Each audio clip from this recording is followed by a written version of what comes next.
This weekend is the Imola Grand Prix. Mercedes and a lot of different teams, including Aston Martin, will bring big upgrades. But today we are thinking about the racing.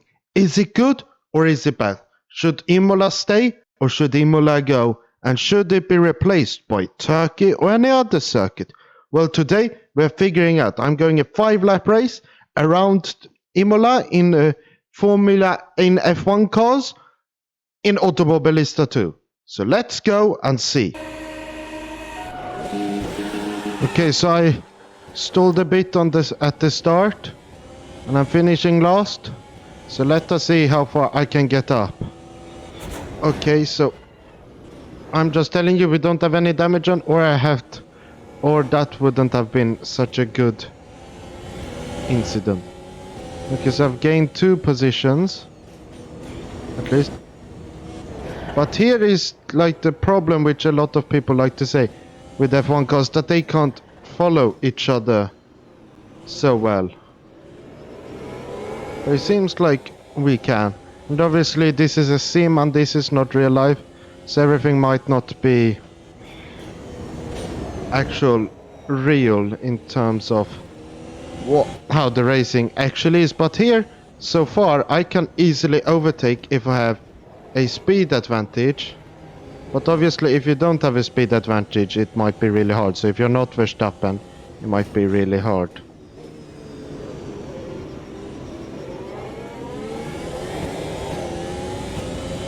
But so far so good. And it seems like they are following quite well each other.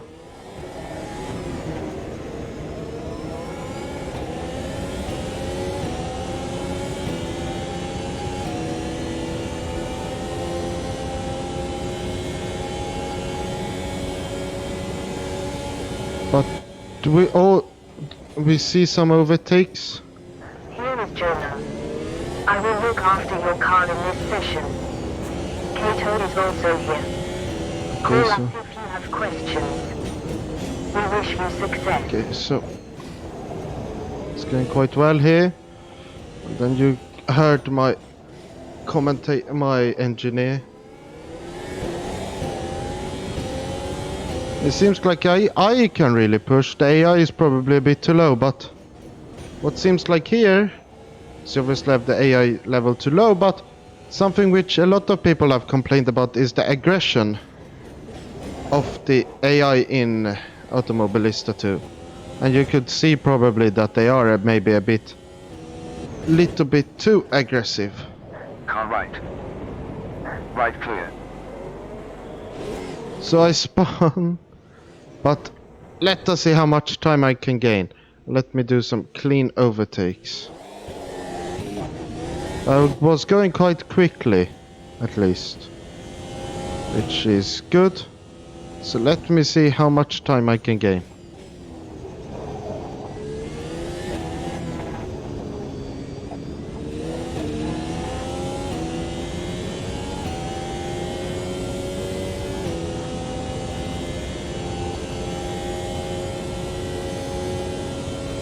But it is quite a nice track to drive though. Even though it's a bit bumpy. And with the physics of an F1 car in the game, it's quite good. But I will make an update video, a follow-up a bit, sort of, to this video, talking about... Good start. We were able to defend our starting position. Talking about the physics. And just pointing out to my engineer that starting last and keeping the position isn't such a good thing. But speaking of the V1.5 physics, where they're going to change the tire physics quite a bit, that's happening in June, but in May already they're adding Barcelona and the V1.5 physics to cars such as the Formula Ultimate Gen 2, which is what I'm driving currently. So that is good. A good welcomed addition.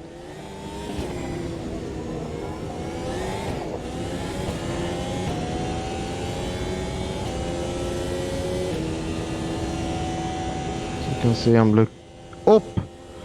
I was looking a bit. But it seems like I can gain quite a bit of time. But now that it's been the AI has gained, so it seems like the first lap they are quite patient. They are not so super duper aggressive, or they are aggressive, but it doesn't seem like they're pushing fully. But then they keep going. Hold the line. So it could be something with I don't know what. Hold the line. Left clear. Car on the left. Left clear. It's pushing. He's pushing me off. Oh God. Okay. Well, I saved it a bit. While sacrificing. Who was it? Logan Sargent. That's maybe a bit of an issue, but we keep going. Well, I lost the position as well, so they can be quite aggressive, and I just need to learn how to brake with these cars, which can be a bit hard. Them locking up their brakes all the time, so let us just push the brake bars a bit forwards, because rocking up the rear, the front is much better than locking up the rears. And if you don't know why, just watch the video on understeer over oversteer, or if you haven't seen it, I can explain it to you in the way Richard Hammond explains it. Well, understeer, you lock your front and you crash right into a tree. Attention And right. if you get oversteer, Right clear. you won't see the tree which you're crashing into because your rear is trying to overtake the front of your car. Right clear. But this car feels actually quite nice. The only issue I has with this, or what they're saying, is that with the new update it'll be a lot snappier. So what I mean is the turn-ins will be a bit more direct, and that's the main new point. And then you'll probably obviously have some other physics things which will change.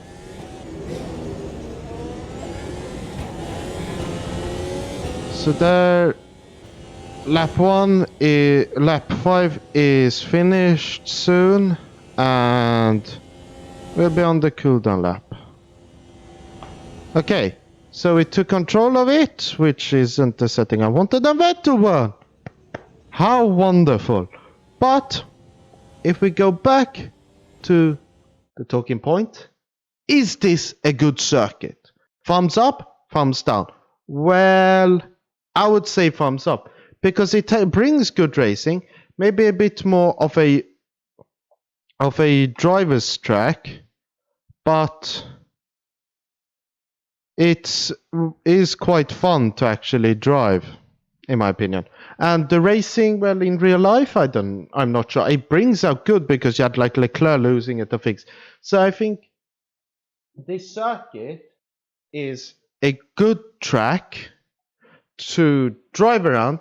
The racing for me whilst driving was quite good, but maybe for the true F1 experience it might possibly not be the best. But what do you think? Comment it down below. Whilst you're down there, hit the like button and also subscribe. My next video will be on Monaco, so I will be doing the exact same thing. Probably if I maybe turn up the amount of laps, or maybe not. We'll see. I think 5 laps is good. And then the video after that, if they've released the V1.5 physics update to the cars, we'll be going around Barcelona and talking about how the car feels. If not, we'll see. But until then, I be Racer Legend, you be my amazing viewers. Thank you for watching. Good.